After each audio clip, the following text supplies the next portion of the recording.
Good morning, Chairman Nadler, Ranking Member Collins, members of the committee, and members of the staff. My name is Steve Castor. I'm a congressional staff member. I serve with the Oversight Committee on the Republican staff with Mr. Jordan. I'm also, for purposes of this investigation, I'm a shared staffer with the Judiciary Committee and Mr. Collins and the House Permanent Select Committee on Intelligence and Mr. Nunes. It sure is atypical for a staffer to be presenting, but again, thanks for having me. The purpose of this hearing, as we understand it, is to discuss whether President Donald J. Trump's conduct fits the definition of a high crime and misdemeanor. It does not, such that the committee should consider articles of impeachment to remove the president from office, and it should not.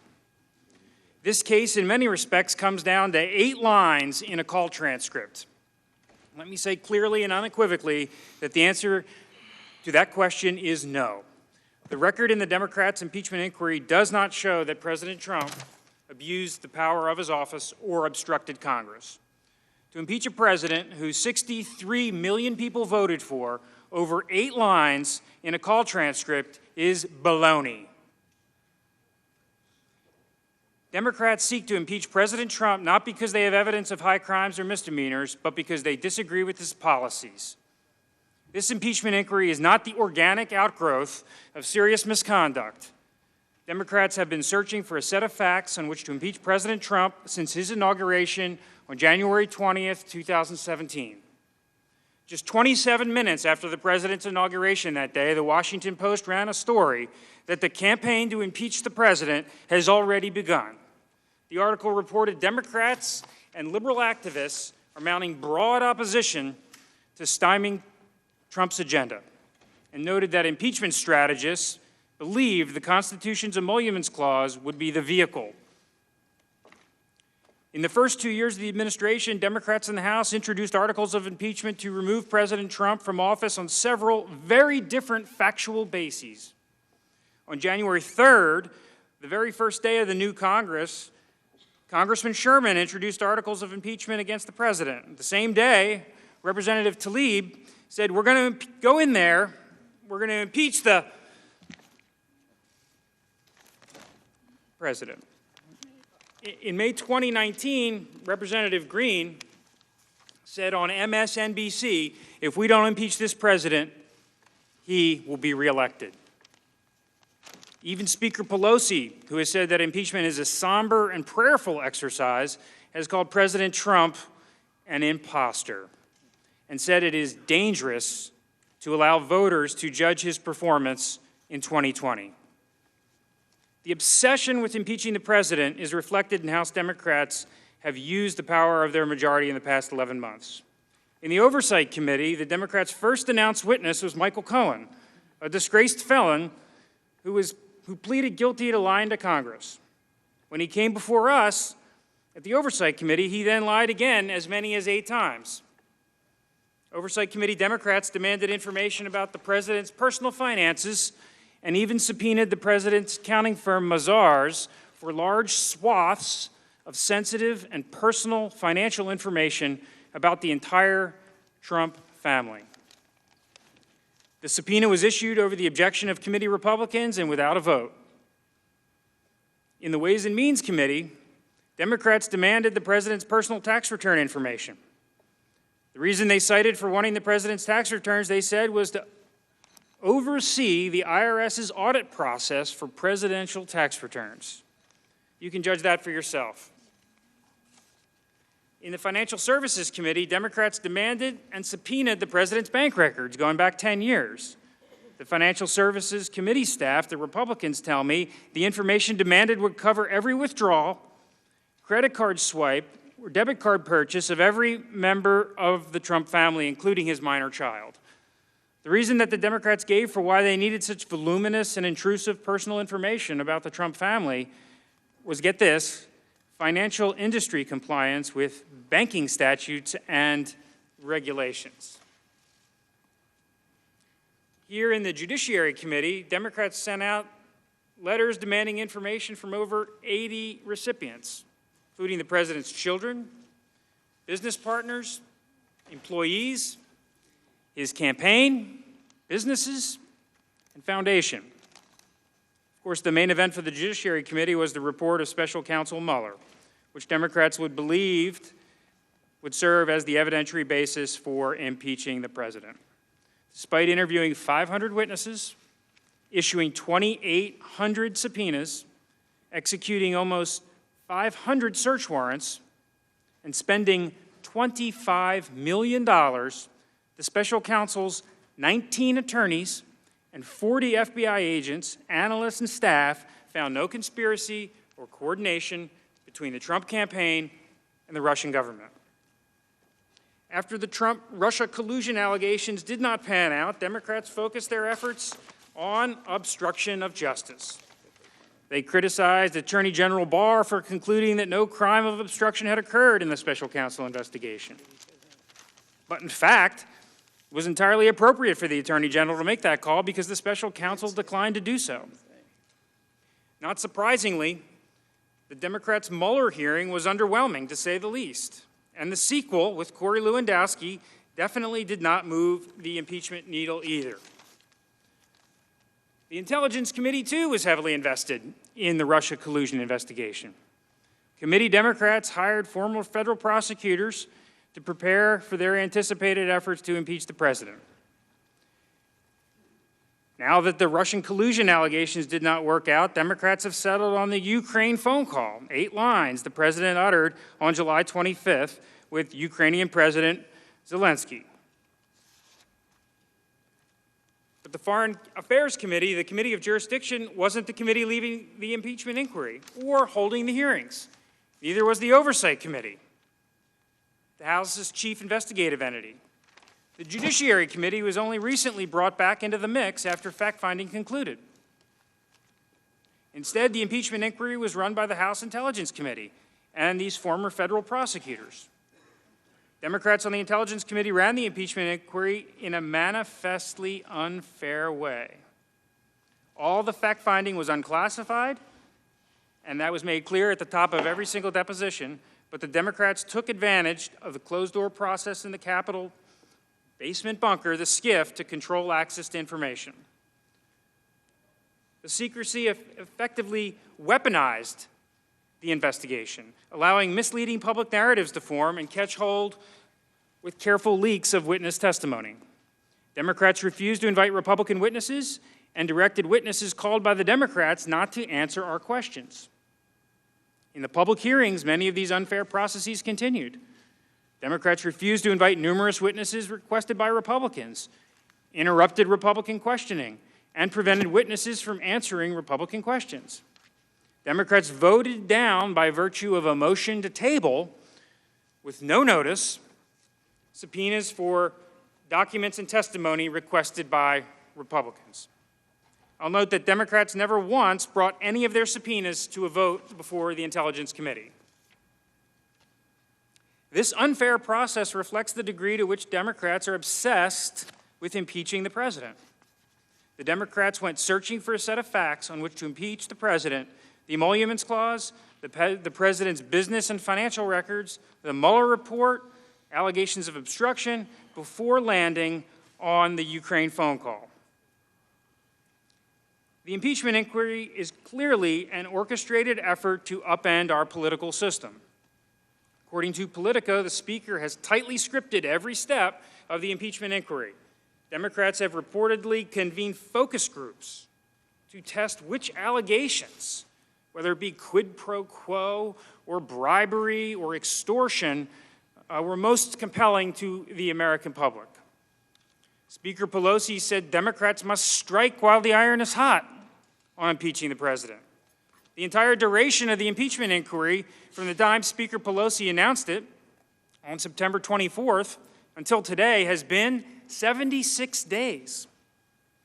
As Professor Turley testified last Wednesday, this impeachment would stand out among modern impeachments as the shortest proceeding with the thinnest evidentiary record and the narrowest grounds ever used to impeach a president. The artificial and arbitrary political deadline by which Democrats are determined to finish impeachment by Christmas leads to a rushed process and missed opportunities to obtain relevant information. Democrats avoided the accommodations process required by federal courts in disputes between Congress and the executive. Democrats declined to attempt to negotiate with the administration for the production of documents and witnesses. Democrats did not exhaust all their options to entice witnesses or agencies to cooperate, such as allowing witnesses to appear with agency lawyers or initiating contempt proceedings. Sometimes the threat of a contempt proceeding gets you a different result. Sometimes the witnesses choose to appear when contempt is on the table. Democrats even withdrew a subpoena to one witness who asked a federal court to resolve conflicting orders from Congress and the executive, either because the Democrats did not want to wait for the court to rule or they didn't like the presiding judge, Judge Leon. Instead, Democrats made their demands and refused to budge. Democrats told witnesses at the outset that their refusal to cooperate in full would be used against them and the president. Democrats threatened federal employees that their salaries could be withheld for not meeting committee demands. These tactics are fundamentally unfair and counterproductive for gathering information in any serious inquiry. This rushed and take-it-or-leave-it approach to investigating is contrary to how successful congressional investigations typically work.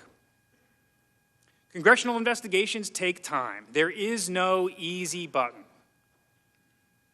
In this job, you must take the information that's offered even if you don't like the terms.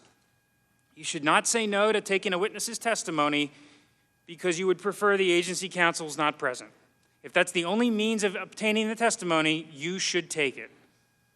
Your priority must not be on blocking information out, it must be on seeking information. In all recent major congressional investigations, for example, Chairman Goodlatte and Gowdy's investigation into the Justice Department's decision during 2016, the IRS targeting investigation, the Benghazi investigation, and Fast and Furious, there have been give and take between Congress and the executive. In the Goodlatte-Gowdy investigation, for example, it took 2 months. 2 months of negotiations before the committees conducted the first witness interview with Deputy Director McCabe. The Justice Department only began producing documents to the committee after many more months of discussions. In none of these investigations did Congress get everything it wanted right at the beginning, certainly not within 76 days, but with persistence and patience, we eventually did receive enough information to do our work.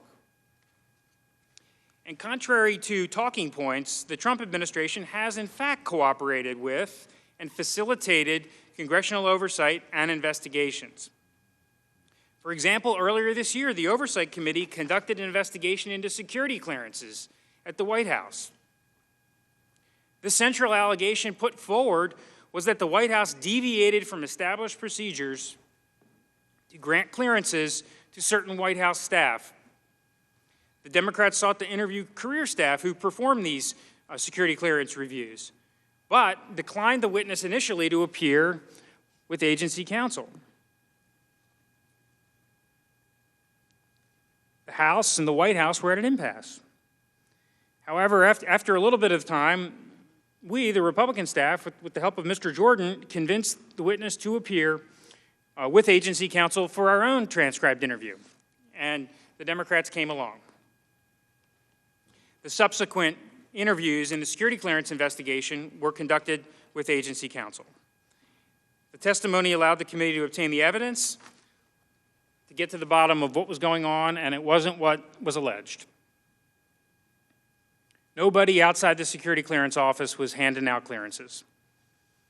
Certainly not to senior White House staffers. In this impeachment inquiry, however, Democrats have turned away information that could be valuable to the inquiry by disallowing agency counsel to accompany witnesses. Democrats have turned away information by declining to negotiate in good faith with the administration about the scope of document requests. As a result of these failures, the evidentiary record in the impeachment inquiry is incomplete and, in many places, incoherent. The failure to exhaust all avenues to obtain information severely risks undermining the legitimacy of any articles of impeachment. As Professor Turley said to the committee last week, I'm concerned about lowering impeachment standards to fit a paucity of evidence and an abundance of anger. I believe this impeachment not only fails the standard of past impeachments, but would create a dangerous precedent for future impeachments.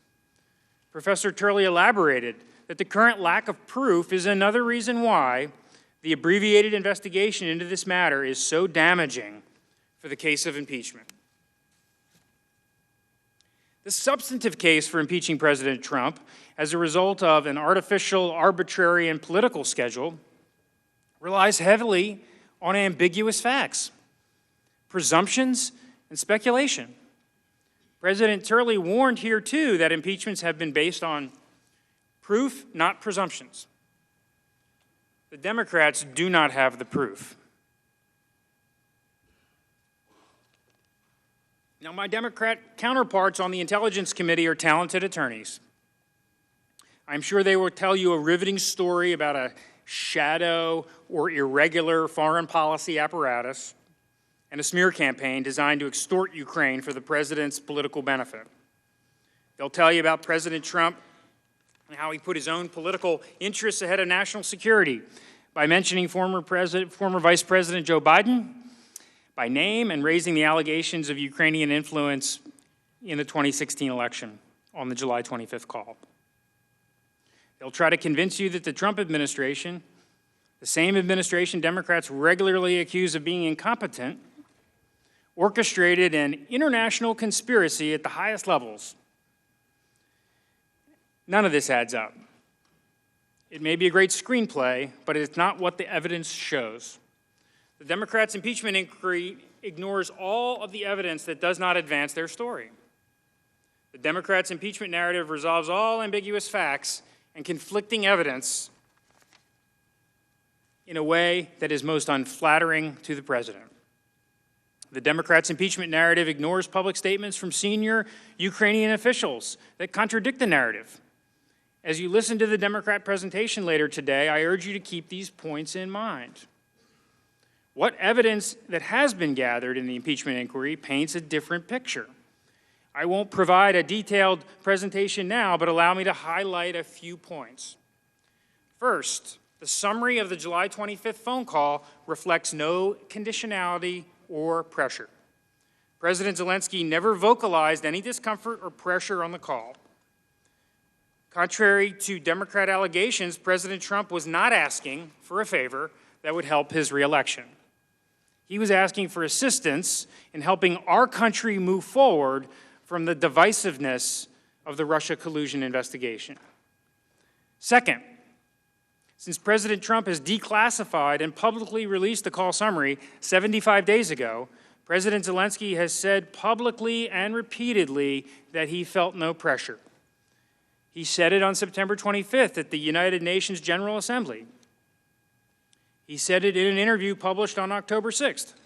He said it again on October 10th.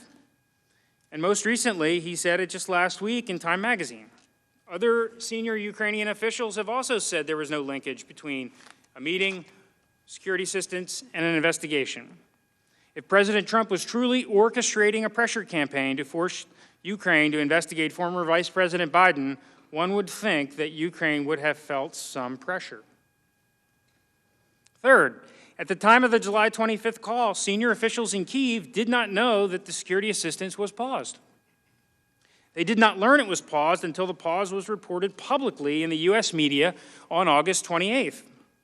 As Ambassador Volker testified, because the highest levels of the Ukrainian government did not know about the pause, there was no leverage implied. Finally, President Zelensky met with President Trump in New York on September 25th at the United Nations.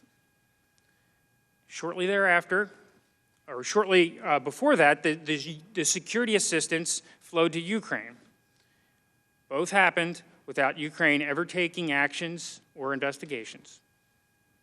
The impeachment record also has substantial evidence going to the president's state of mind, undercutting the Democrats' assertion of some malicious intent.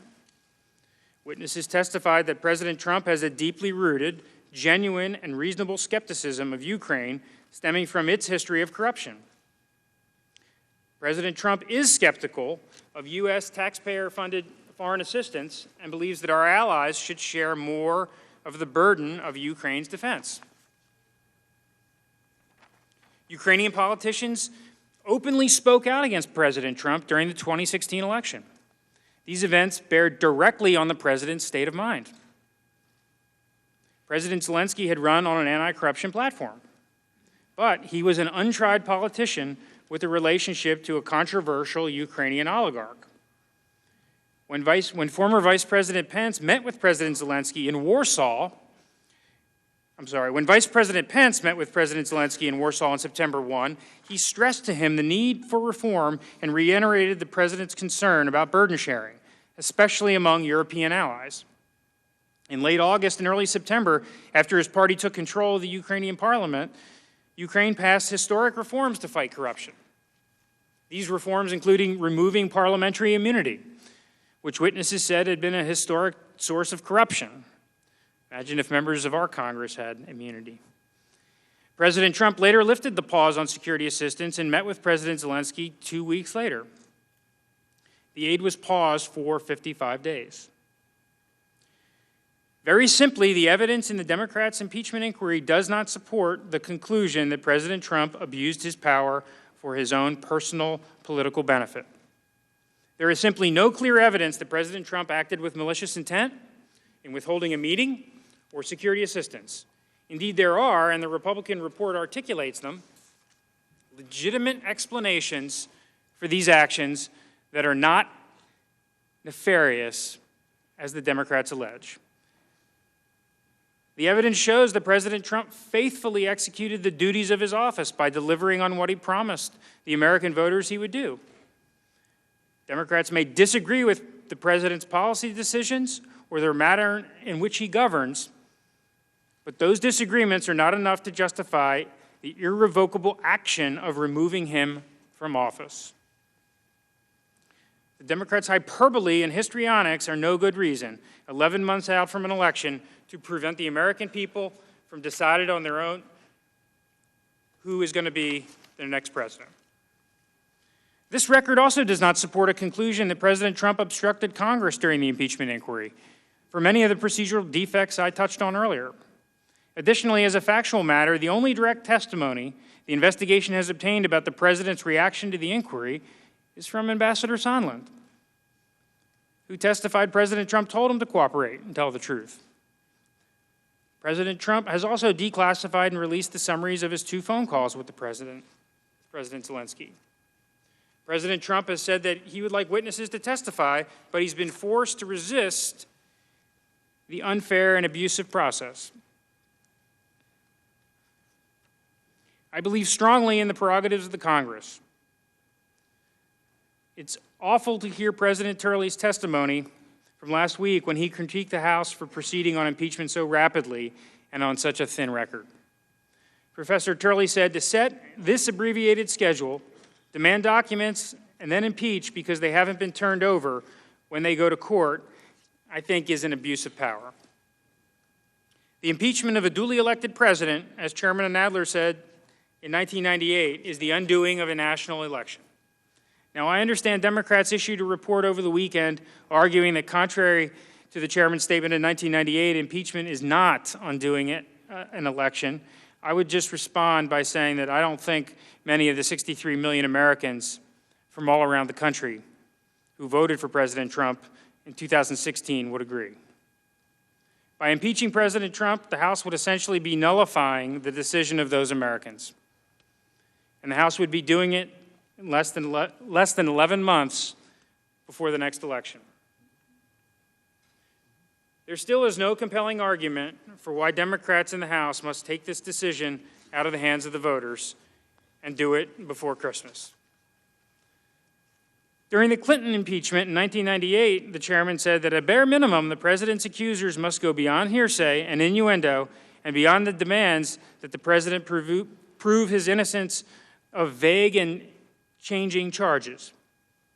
I would submit that those words ring as true today as the chairman believed them to be in 1998. The impeachment record is heavily reliant on hearsay, innuendo, and presumptions. Democrats have lobbed vague and ever-changing charges for impeachment going as far back as the president's inauguration. For all these reasons, the extraordinary exercise of the House's impeachment authority is not warranted on the evidentiary record presented. Thank you for allowing me to present this information this morning, and I yield back. The gentleman yields back. Thank you both.